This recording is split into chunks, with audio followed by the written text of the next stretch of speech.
গঙ্গাসাগরে 5 লাখ সাধু যাবেন। কলকাতা পুলিশের কত ক্ষমতা আছে ওই দিন দেখা হবে। বাংলাদেশ নিয়ে হিংসা ছড়াচ্ছে একসময়ের সবচেয়ে বিশ্বস্ত ও বন্ধুপ্রতিম প্রতিবেশী হিসেবে পরিচিত ভারত। বিশেষ করে বাংলাদেশের বিরুদ্ধে ভারতীয় নাগরিকদের উস্কে দিচ্ছেন দেশটির বিধানসভার বিরোধী দলনেতা ও বিজেপি বিধায়ক শুভেন্দু অধিকারী। বাংলাদেশ ভারতের সাম্প্রতিক টানাপোড়েনের মধ্যে বেশ কয়েকবার বাংলাদেশের কূটনীতিক মিশনের সামনে শত শত লোকজনকে নিয়ে বেশ আগ্রাসীভাবে বিক্ষোভ করেছেন তিনি। তবে ভারতের আইনশৃঙ্খলা বাহিনীর কথায় সেসব বিক্ষোভে সহিংসতা ছড়াতে পারেননি। এবার 5 লাখ হিন্দু সন্ন্যাসীকে নিয়ে বাংলাদেশ দূতাবাস ঘেরাওয়ের হুমকি দিয়েছেন শুভেন্দু। কলকাতা পুলিশের কত ক্ষমতা আছে ওই দিন দেখা হবে। গণমাধ্যমের তথ্য বলছে, বাংলাদেশের সংখ্যালঘু হিন্দুদের উপর নির্যাতনের অভিযোগ তুলে কলকাতার বাংলাদেশ উপদূতাবাসে স্মারকলিপি জমা দিয়েছে বিজেপি ও সাধু সন্ন্যাসীদের একটি প্রতিনিধি দল।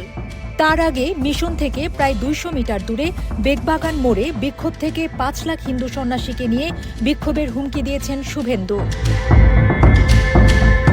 শুক্রবার দুপুরে হিন্দু সংহতি মঞ্চ নামে অন্য একটি হিন্দুত্ববাদী সংগঠনের কয়েক শতাধিক সদস্য শিয়ালদা স্টেশন থেকে একটি মিছিল করে এসে মিশনের উদ্দেশ্যে রওনা দেয়। যদিও মিশনের প্রায় 200 মিটার আগে তাদের আটকে দেয় পুলিশ। পরে তাদের 3 সদস্যের একটি প্রতিনিধি দল মিশনে স্মারকলিপি জমা দেয়। এই দিন বাংলাদেশ দূতাবাসের বাইরে রীতিমতো নিরাপত্তা বলয় তৈরি করা হয়। বড় বড় লোহার ব্যারিকেড, লোহার খাঁচা, জল কামান, লাঠিধারী পুলিশ, প্রিজন ভ্যান, টিয়ার গ্যাসের শেল ও বক্স হাতে আইনশৃঙ্খলা বাহিনী সদস্য মোতায়েন করা হয়। বাংলাদেশের উপদূতাবাসকে এমন কড়া নিরাপত্তা দেয়ায় পশ্চিমবঙ্গের মুখ্যমন্ত্রী মমতা ব্যানার্জি ও পুলিশের বিরুদ্ধে হুমকি দেন শুভেন্দু। নতুন বছরের আগেই কলকাতা থেকে বাংলাদেশের কূটনীতিক মিশন উঠিয়ে দেওয়ারও হুঁশিয়ারি দেন তিনি। শুভেন্দু বলেন, মমতা যতই প্রাচীর করে পুলিশ দিয়ে রাখুক, সরকারের পক্ষ থেকে যদি ব্যবস্থা না নেয় তবে নতুন বছরের আগেই সব তুলে ফেলে দেব। গঙ্গাসাগর মেলায় 5 লাখ সাধু যাবেন। সেখানে পুণ্য স্নান করার পর আমি তাদের পথ দেখিয়ে মিশনের সামনে নিয়ে আসব। আগামী জানুয়ারির মাঝামাঝি গঙ্গাসাগর মেলা আয়োজন করবে ভারত।